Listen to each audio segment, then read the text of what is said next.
Great is the amazement of all present in that assembly, because they well knew that man.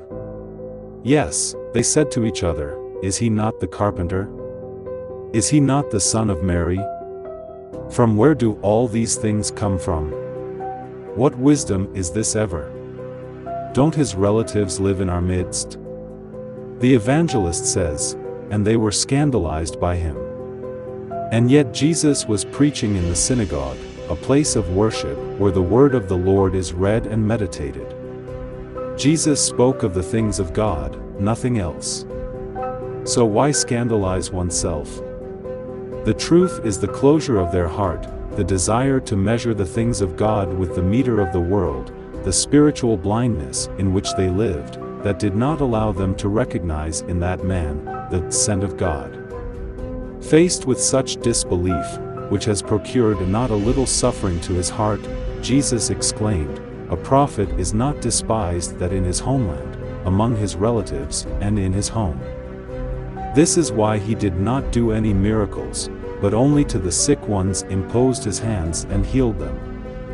Now as then, history repeats itself.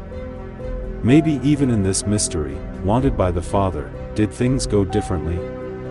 Maybe this world announcement, entrusted to his beloved being, Maria Giuseppina Norcia, was welcomed and acclaimed? No. Today we too live what Jesus lived before and his maiden, Maria Giuseppina, then. Even today, those, more or less, live in their own country, with their relatives, in their homes, with their intimates, the drama of contempt, of rejection, of the hostility of those who do not accept God's gift, because of the truth. Do not be afraid, the words of Jesus tell us today, I have lived it before you and more than you. Remember my words, who is my mother, who is my brother, who is my sister? Who does the will of my Father? Is my mother, brother and sister. Even the life of Maria Giuseppina was not simple. This mystery has been hampered since the beginning. Thanks to the yes of the woman of God, who daily renewed it, having unlimited trust in her Lord, in the promises of the Father, the salvific mission has continued its journey.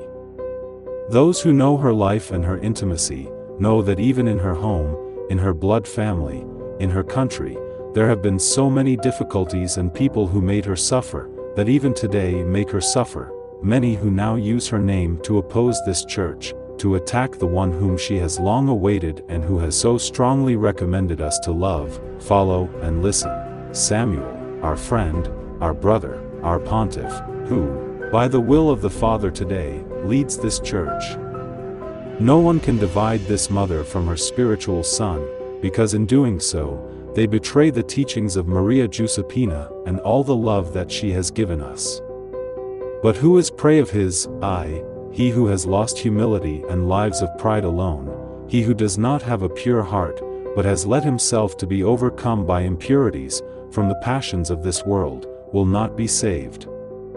Who has betrayed innocent blood will perish, whoever has blasphemed the Holy Spirit cannot be forgiven, but will be condemned forever.